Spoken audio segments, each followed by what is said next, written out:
अब जैसा कि आप इस पहले इमेज में देख सकते हो, यहाँ पर आपको प्लिंथ के टॉप में एक कंक्रीट की लेयर दिखाई दे रही होगी। इसे डीपीसी कहा जाता है। और वहीं पर दूसरे इमेज में आप देख सकते हो, यहाँ पर भी प्लिंथ के टॉप में आपको एक मोटी सी कंक्रीट की लेयर दिखाई दे रही होगी, जिसे कि प्लिंथ बीम कहा जाता है। तो अब यहाँ पर यह सवाल आ जाता है कि इन दोनों में से किसे देना जरूरी है, प्लिंथ बीम को या फिर डीपीसी को या फिर दोनों को। तो इसके लिए आपको सबसे पहले समझना पड़ेगा कि आखिर इन दोनों में क्या फर्क होता है। सबसे पहले जानते हैं क्या होती है डीपीसी। डीपीसी का फुल फॉर्म होता है डैम प्रूफ कोर्स। तो इस डीपीसी को क्यों प्रोवाइड करते हैं? तो नाम के ही तरह ये जो डीपीसी होती है, ये आपके घर को सीलन से बचाने का काम करती है। अब वो किस तरह से, ये समझते हैं। अब जैसा कि आप देख सकते हैं, यहाँ पर डीपीसी के नीचे आपको ब्रिक वर्क दिखाई दे रहा होगा, जो कि आसपास के मिट्टी के संपर्क में है। देखिए, अगर बरसात होती है या फिर पानी का इस मिट्टी के साथ संपर्क आता है तो ये मिट्टी गीली हो जाती है। उसके बाद में आपकी जो ईंटें हैं वो भी गीले होने लगती है, और नीचे की ईंटें जब गीली होने लगती है तो ऊपर की ईंटें जो है उसके अंदर का पानी अपने अंदर खींचने लगती है, और ये नमी जो है ये धीरे धीरे ऊपर की तरफ बढ़ने लगती है, जिसे कि कैपिलरी एक्शन कहा जाता है। और अगर आपके प्लिंथ के ऊपर इस तरह की डीपीसी का लेयर नहीं होता है, ऐसे समय में ये नमी नीचे से होते हुए आपके ऊपरी दीवार के ऊपर आपको दिखाई देने लगती है। आगे चल के इसकी वजह से आपका कलर खराब हो जाता है, आपका फर्नीचर तक खराब हो सकता है, और ज्यादा प्रमाण में अगर सीलन हो जाती है, ऐसे वक्त में आपका प्लास्टर भी खराब होने लगता है। फिर चाहे आप कितना ही महंगा पेंट क्यों ना इस्तेमाल कर ले या फिर कितना ही महंगा केमिकल क्यों ना इस्तेमाल कर ले, इस डैम्पनेस को रोकना बहुत ही मुश्किल हो जाता है। पर अगर आपने समझदारी दिखाई और प्लिंथ लेवल पर इस तरह का डैम्प प्रूफ कोर्स लगवा लिया, ऐसे वक्त में ये जो कैपिलरी एक्शन होती है उसे रोकने का काम जो है, यानी कि नीचे के तरफ ईंटों से जो ऊपर के तरफ नमी आ रही है उसे रोकने का काम जो है वो डीपीसी करती है। इस वजह से आपको आगे चल के सीलन की समस्या दिखाई नहीं देती है। और जब भी आप इस डीपीसी को बनवाते हैं तो इसकी थिकनेस आपको कम से कम 3 इंच तक रखनी चाहिए, और इसके लिए जो कंक्रीट आप बनवाएंगे तो वो M20 ग्रेड से कम का बिल्कुल भी नहीं होना चाहिए। और जनरली ये जो डीपीसी होती है उनमें रेनफोर्समेंट यानी कि स्टील का इस्तेमाल नहीं किया जाता।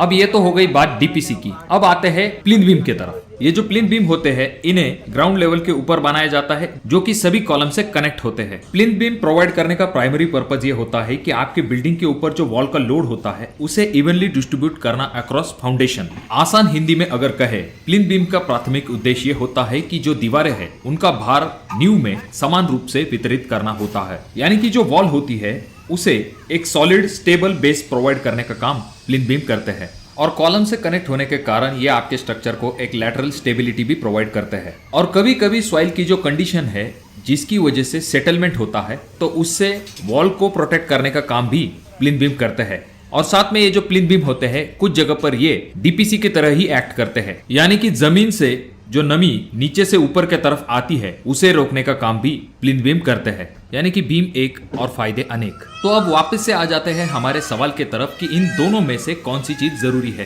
प्लिंथ बीम या फिर डीपीसी। अब जैसा कि हमने देखा, प्लिंथ बीम जो होते हैं वो बहुत ही इंपॉर्टेंट मेंबर होते हैं आपके स्ट्रक्चर के लिए। तो ये जो प्लिंथ बीम होते हैं इन्हें बनवाना अनिवार्य होता है जब भी आप अपना घर बनवाते हो ऐसे समय में, क्योंकि अगर आप प्लिंथ बीम को प्रोवाइड नहीं करेंगे ऐसे समय में आपके दीवारों के ऊपर आपको सेटलमेंट की वजह से क्रैक दिखाई दे सकते हैं।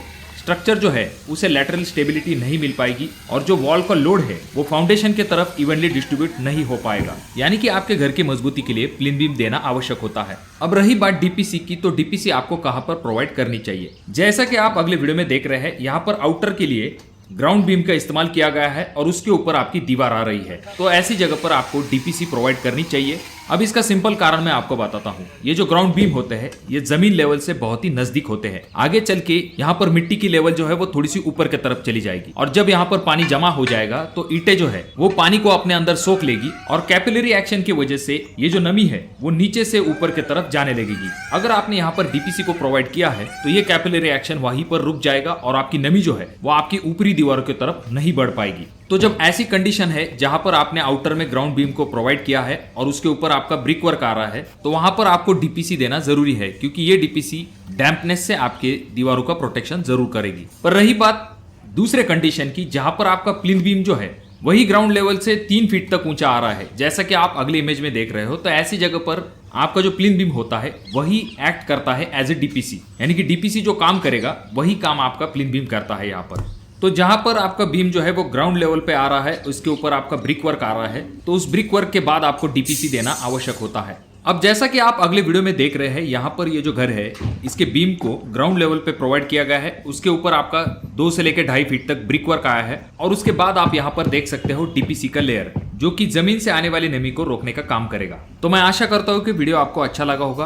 वीडियो अगर आपको अच्छा लगा हो तो इसे लाइक कर दीजिए। चैनल पे अगर आप लोग नए आए हो तो चैनल को जरूर सब्सक्राइब कर दीजिए। और अगर आपके कोई सवाल है या फिर सुझाव है तो कमेंट बॉक्स में कमेंट जरूर कीजिए। और इन तीनों वीडियो में से कोई एक वीडियो आपके जरूर काम में